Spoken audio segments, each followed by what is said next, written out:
Hello friends, divine Tamil kitchen சேனலுக்கு எல்லாரையும் welcome பண்ணிக்கிறேங்க. இன்றைக்கி ஃப்ரைடே ஸ்பெஷலில் நாம் பார்க்க போகிறது ஒரு ஐயங்கார் வீட்டு உருளைக்கிழங்கு பொடி மாஸ் தாங்க நம்ம பார்க்க போகிறோம். நாம் யூஸ்வலாக வெங்காயம், தக்காளி, மசாலா இதெல்லாம் போட்டு கிரேவி மாதிரி, தொக்கு மாதிரி எல்லாம் பண்ணுவோம். இல்லாட்டி உப்பு, காரம் எல்லாம் போட்டு எண்ணெயில் அப்படியே நம்ம பொரிச்சு எடுப்போம். இது முழுக்க முழுக்க ரொம்ப சேஞ்சஸாக இருக்குங்க. இது வெறும் பொடியை மட்டுமே அரைச்சி பண்ணக்கூடிய ஒரு டிஷ். எப்படி பண்ணலான்னு பார்க்கலாம் வாங்க. முதல்ல கடாய் வச்சுக்கலாம். கடாய் காய்ஞ்சது உளுத்தம்பருப்பு 1 ஸ்பூன், கடலைப்பருப்பு ஒரு ஸ்பூன், அதுக்கப்புறம் தனியா, மல்லி விதை ஒரு ஸ்பூன், 1 ஸ்பூன் இல்லாட்டி 6 ஸ்பூன் கூட எடுத்துக்கலாம், உருளைக்கிழங்குக்கு ஏற்ற மாதிரி. அதுக்கப்புறம் ஜீரகம் ஒரு 1/4 ஸ்பூன், வரமிளகாய் ஒரு 3 எடுத்துக்கலாம். இது எல்லாத்தையும் வறுத்துக்கலாம். நல்லா வெறும் கடாயில், ட்ரை கடாயில் இதை வறுத்து எடுத்துக்கணும். எண்ணெயெல்லாம் ஊற்றக்கூடாது. இதில் மிளகு போட்டு 1 ஸ்பூன் மிளகு போட்டு கூட வறுத்து எடுத்து அரைச்சிக்கலாம். நான் மிளகு தனியாக பொடியாக போட்டுக்க போகிறேன். இப்போது வறுத்ததையெல்லாம் ஆற வச்சுக்கலாம். இன்னொரு கடாய் வச்சுக்கலாம். அதில் கொஞ்சம் எண்ணெய் விட்டுக்கலாம். இது இந்த பொடி மாஸுக்கு தேவையான எண்ணெய். இது கொஞ்சமாக எண்ணெய் விட்டுக்கலாம். ரொம்ப எண்ணெய் தேவை கிடையாது இந்த டிஷ்ஷுக்கு. நான் சின்ன ஸ்பூனுங்கிறதுனால ஒரு 4 ஸ்பூனுக்கு ஊற்றியிருக்கேன்.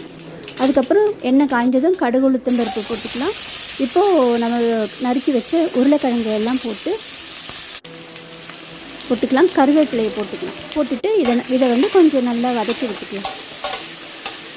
நல்லா வதக்கி விட்டுட்டு இப்போ இதில் கொஞ்சோண்டு மஞ்சள் பொடி மட்டும் கொஞ்சம் போட்டுக்க போகிறோம்.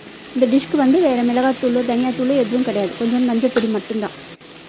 இதுக்கு மஞ்சள் பொடி, அடுத்தது உப்பு, தேவையான அளவு உப்பு போட்டு கொஞ்சம் கிளறி விட்டுக்கலாம். கிளறி விட்டுட்டு அடுத்ததாக கொஞ்சோண்டு பெருங்காயத்தூள் போட்டுக்கிறோம். ஏன்னா உருளைக்கிழங்கு இல்லையா, இதில் பூண்டு இதெல்லாம் சேர்க்க போகிறது கிடையாது. அதனால பெருங்காயத்தூள் வாய்வு சரி பண்ணுறதுக்காக கொஞ்சம் பெருங்காயத்தூள் போட்டு அதையும் ஒரு கிளறி கொஞ்சோண்டு தண்ணியை ஊற்றி, தேவையான அளவு தண்ணி, நிறைய ஊற்றிட்டா குழஞ்சி போயிடும். தண்ணி திட்டமாக ஊற்றிட்டு நம்ம மூடி வச்சு வேக விட்டுலாம். இப்போ நம்ம ஆற வச்ச அந்த பொடியை அரைச்சிக்கலாம். இப்போது உருளைக்கிழங்கு வெந்துடுச்சு. இப்போ இந்த பொடியை போட்டு நல்லா மிக்ஸ் பண்ணி போகிறோம். அப்புறம் மிளகுத்தூள், நான் தனியாக மிளகுத்தூள் போடுவேன்னு சொன்னேன் இல்லைங்களா, அந்த மிளகுத்தூள் அவ்வளோதாங்க. இது ஒரு கிளறி இறக்கிடலாங்க. இந்த டிஷ் ரொம்ப டிஃப்ரெண்ட் டேஸ்ட்டில் இருக்குங்க. உருளைக்கிழங்கு பொடி மாஸ் வெறும் பொடியை மட்டுமே வச்சு பண்ணக்கூடிய ஒரு டிஷ்ஷுங்க. ரொம்ப டக்குன்னு செஞ்சிடலாங்க. ரொம்ப டேஸ்ட்டாகவும் டிஃப்ரெண்ட்டாகவும் இருக்கும். நீங்களும் செஞ்சு பாருங்கள். இந்த வீடியோ பிடிச்சிருந்தால் லைக் பண்ணுங்கள், ஷேர் பண்ணுங்கள், சப்ஸ்கிரைப் பண்ணுங்கள். தேங்க்யூ.